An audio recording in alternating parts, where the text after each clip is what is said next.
सभी पत्रकार साथियों को मेरा नमस्कार। आज मेरे असम के दौरे का तीसरा दिन है और दो दिन मैं डिब्रूगढ़ लोकसभा सीट पर आम आदमी पार्टी के कैंडिडेट मनोज धनवाल के लिए कैंपेन कर रही थी। आज मैं सोनितपुर में हूँ सुबह से, अभी इसके बाद हमारा रोड शो है।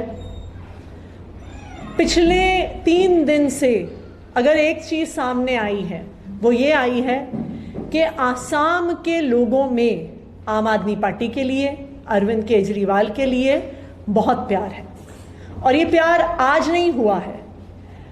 कौन सोच सकता था कि दिल्ली में सरकार चलाने वाली पार्टी को गुवाहाटी के म्यूनिसिपल इलेक्शन में एक सीट मिलेगी? कौन सोच सकता था कि दिल्ली में सरकार चलाने वाली पार्टी को तिनसुकिया के म्यूनिसिपल इलेक्शन में सीट मिलेगी? तो ये जो आसाम के लोगों का प्यार और आसाम के लोगों का आशीर्वाद आम आदमी पार्टी को पहले से मिलता आया है। मुझे पूरा भरोसा है कि इस बार जो 2 लोकसभा की सीटें आम आदमी पार्टी लड़ रही है उसमें भी हमें डिब्रूगढ़ लोकसभा के लोगों का प्यार और सोनितपुर लोकसभा के लोगों का प्यार और आशीर्वाद जरूर मिलेगा।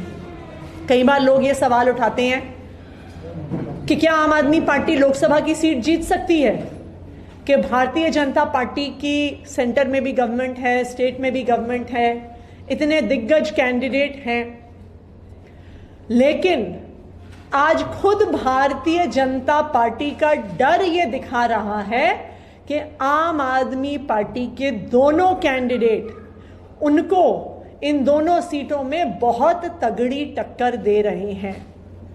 हमने कल ही देखा कि देश के home minister Amit Shah ji Dibrugarh Lok Sabha seat पर तिनसुकिया में रोड शो करने आए।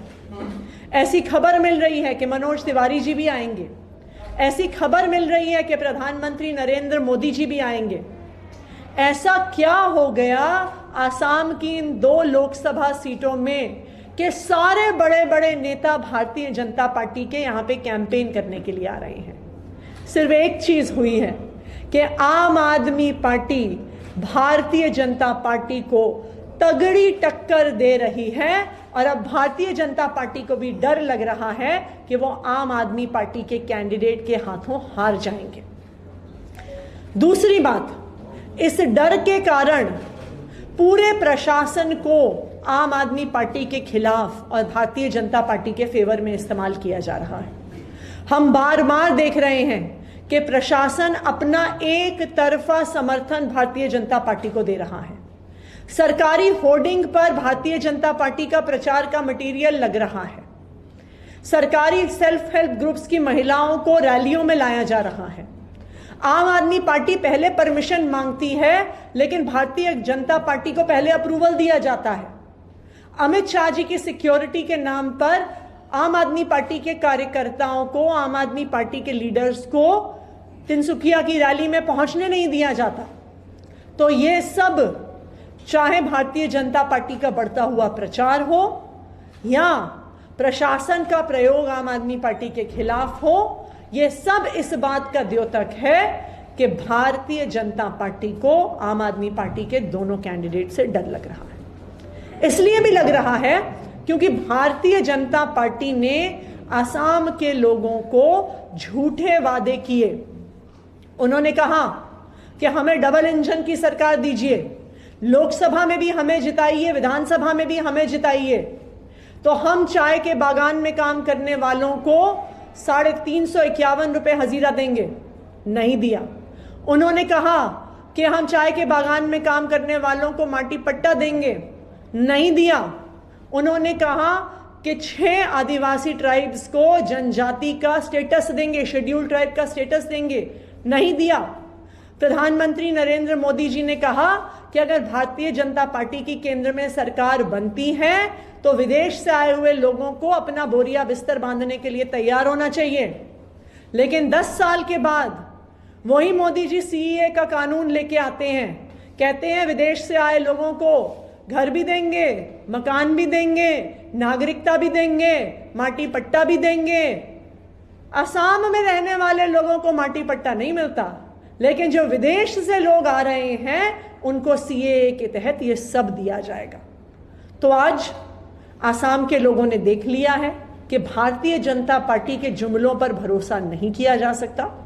इसलिए मुझे इस बात का पूरा भरोसा है कि लोकसभा के चुनाव में आम आदमी पार्टी का असम में खाता जरूर खुलेगा।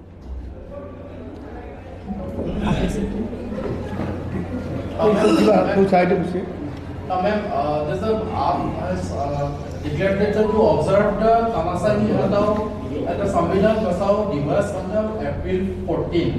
So, what is your response? Sorry? Tamasani Hataao Samvidhan Basao Divas observed by the AAP on the April 14. So, what is your response? देखिए, ये तो बिल्कुल साफ है, आज पूरा देश देख रहा है कि जो चीजें हम सुनते थे पाकिस्तान में होती हैं, जो चीजें हम सुनते थे बांग्लादेश में होती हैं, जो चीजें हम सुनते थे सूडान जैसे अफ्रीकी देशों में होती हैं, आज भारत में हो रही हैं।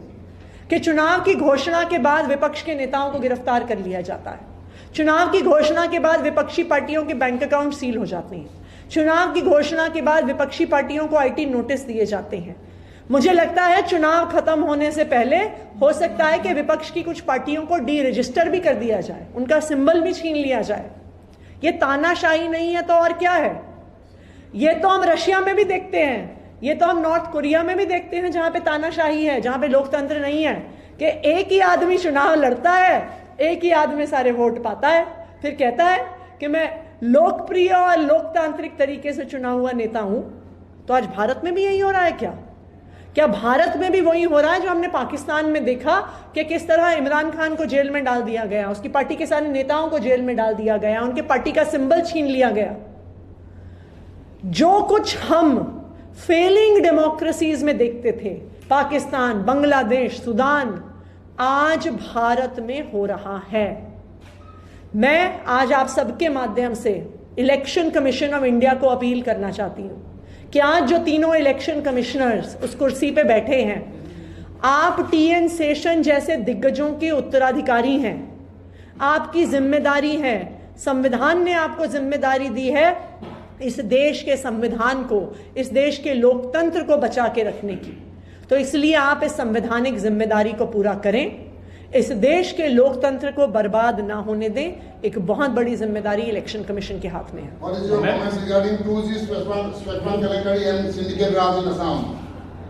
सिंडिकेट राज जो माफिया चल रहा है अलग अलग, तो असम में कोयला से लेकर काठ से लेकर आप जितने खाने पीने की चीजें यहाँ तक हैं, पत्थर है, बाली है, सीमेंट है, हर चीज में माफिया राज चल रहा है, सिंडिकेट चल रहा है। और यही वजह है कि आज असम की जो राजा है, रेवेन्यू जो है, वो रेवेन्यू, असम की रेवेन्यू नहीं बढ़ती है और असम सरकार को लगातार हर महीने केंद्र सरकार से लोन लेना पड़ता है, उधार लेना पड़ता है, ऋण लेना पड़ता है।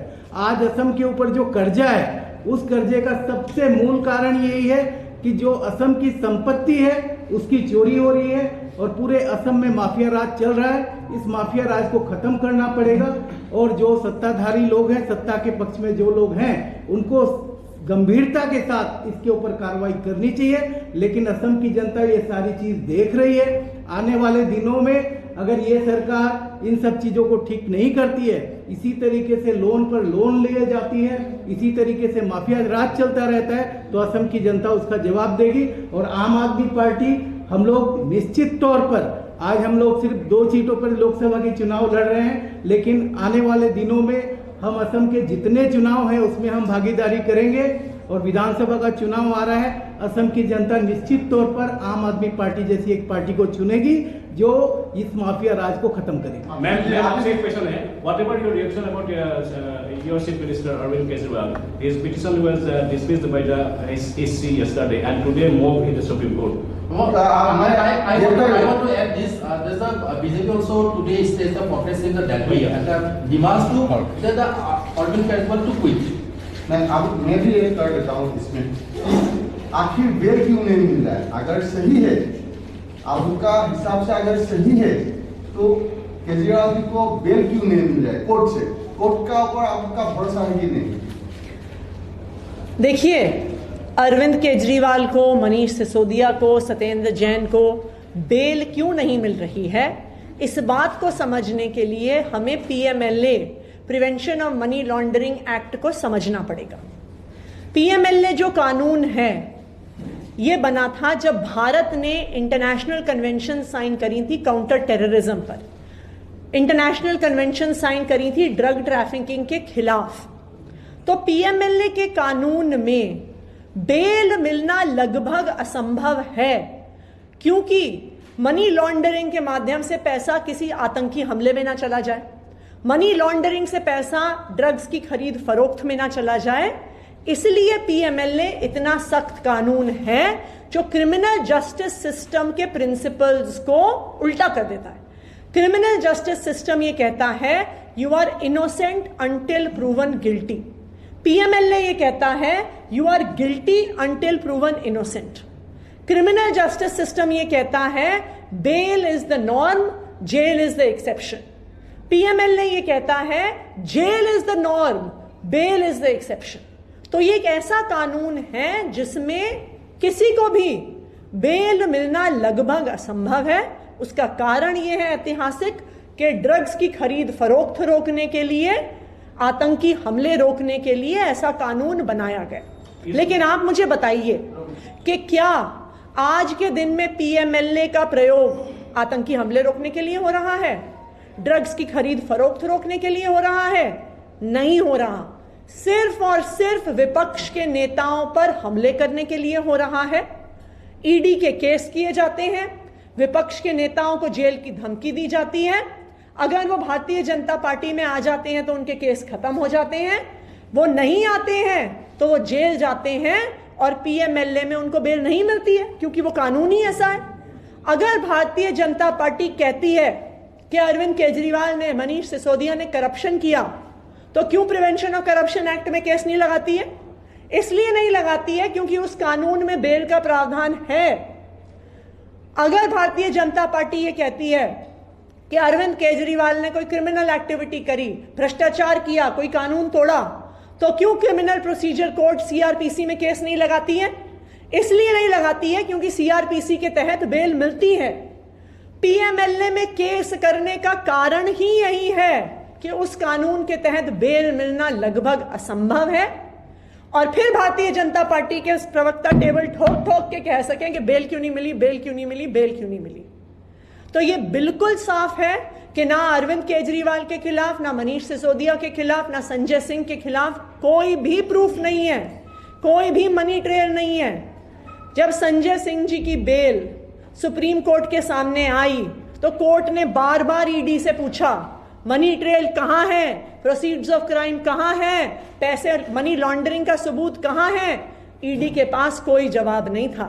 और इसीलिए जो ईडी विरोध कर रही थी संजय सिंह की बेल पिटिशन का, उनको अपना विरोध वापस लेना पड़ा।